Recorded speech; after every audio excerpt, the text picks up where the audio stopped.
I do believe I see some light at the end of the tunnel.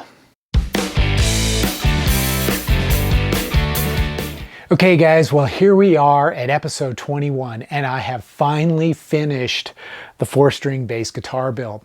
What I plan to do in this video is give you kind of an idea of the steps that I take as I do the final assembly and then the final setup of the guitar and get it ready to play. So I would encourage you to stick around for that. And then at the end of the video, I'm going to include some photos of the finished bass up close so you can see how it turned out. And I also will provide a sample audio recording of the bass in action. So let's jump in and get started. The assembly process is exactly the same as what I explained back in episode 18. The only difference is I'd already drilled all the holes for mounting screws and that sort of thing.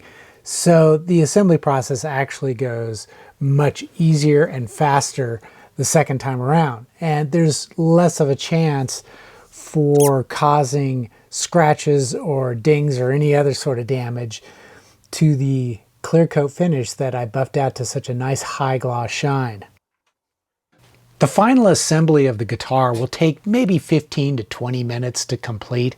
It's pretty fast. I mean, it's not Formula One pit stop fast. It's more like NASCAR pit stop fast. Back when NASCAR was installing the tires with 5 lug nuts.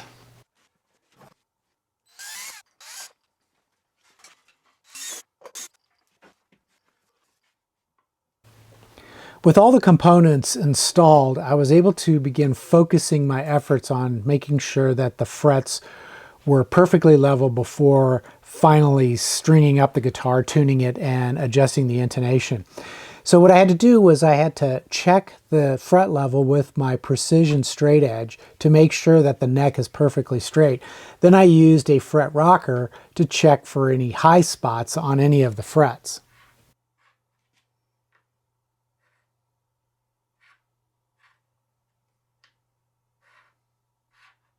If I'm lucky, there's not going to be any high spots, but more often than not, I'll encounter 1, maybe 2 high spots on frets. And when I do encounter them, I typically will grab my 3-corner file that I normally use for recrowning, and I'll just lightly retouch the fret to bring down the high spots so that it's level with the adjacent frets.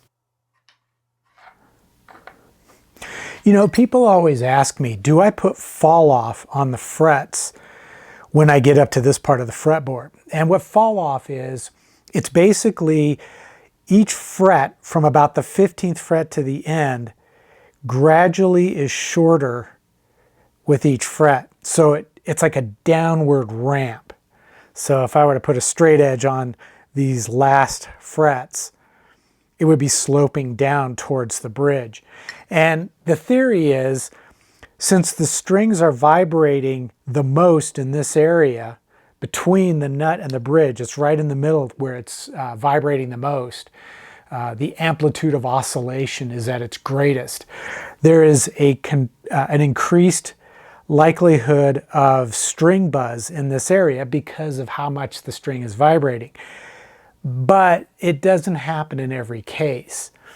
Really, I think when it's most often an issue is when you have really tall frets and really low action.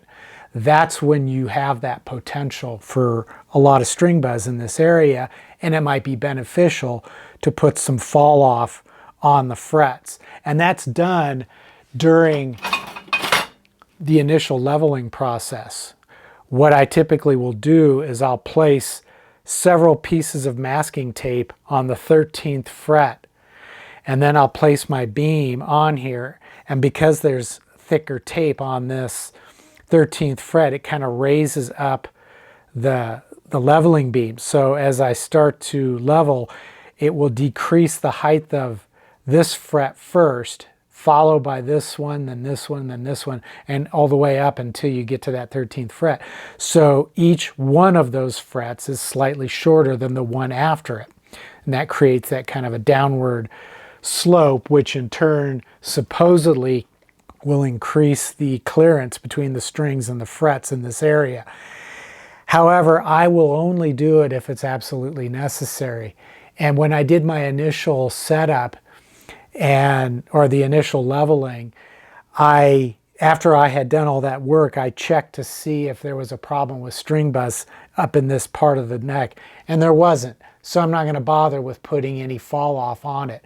Some folks just do it automatically. I'm not going to do that because, for one thing, I know that in the future, if somebody needs to service that guitar and maybe redo the frets, they may not know that those frets were leveled in that manner.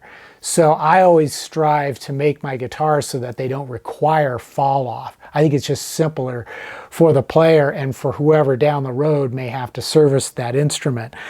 But if there is a possibility of buzz in this area, no matter what I do to try to mitigate it, which is usually to adjust the action or tweak the truss rod, which you shouldn't, then I will put some fall off on there, and I'll let the owner of the guitar know that that was what was done, so that they can deal with that later on if they need to do a refret. But for the most part, I try to avoid doing fall off.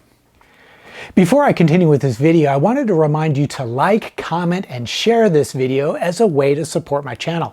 If you would like to do more, you can either click the thanks button down below and leave a tip in the amount that you choose, or you can visit my YouTube store, which is displayed below the description for this video.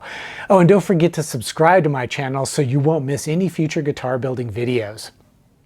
And then once I finished with my spot leveling, I grabbed some sandpaper, starting with 320 grit, and sanded out all the file marks left from the leveling and crowning process. And then I'll work up from 320 all the way up to about 800 grit. Then I can take my Dremel with a small buffing wheel and some polishing compound and put a nice shine on each fret.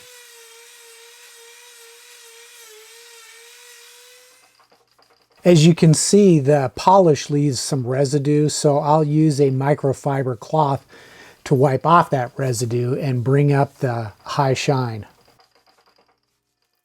When the tape comes off the fretboard, that means I'm in the final home stretch of this guitar build. It's getting close.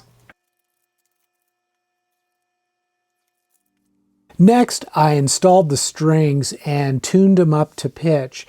Then I checked to see what kind of relief was naturally occurring on the neck. And as it turns out, the future owner would like just a slight amount of relief right around the 8th or 9th fret. So I had to make a slight adjustment to the truss rod in order to achieve that level of relief. And I checked that using a set of feeler gauges. Next, I dialed in the action by checking the string height at the 17th fret using my LMI digital string action gauge. And of course, this meant I had to adjust the height of the bridge. And typically what I'll do is I'll do the outer strings, so the E and the G string, and then once I have those set correctly, I can use a fretboard radius gauge, which I can then set down so that it's touching the outer strings. And from there I can adjust the two center strings, the A and the D string, until they're just touching the bottom of that gauge. And once that has been achieved, I know I have perfect action with the correct radius for the strings that will match the frets in the fretboard. Finally, the last step in the setup process was to tune each string to pitch and then check and adjust, if necessary, the intonation for each string.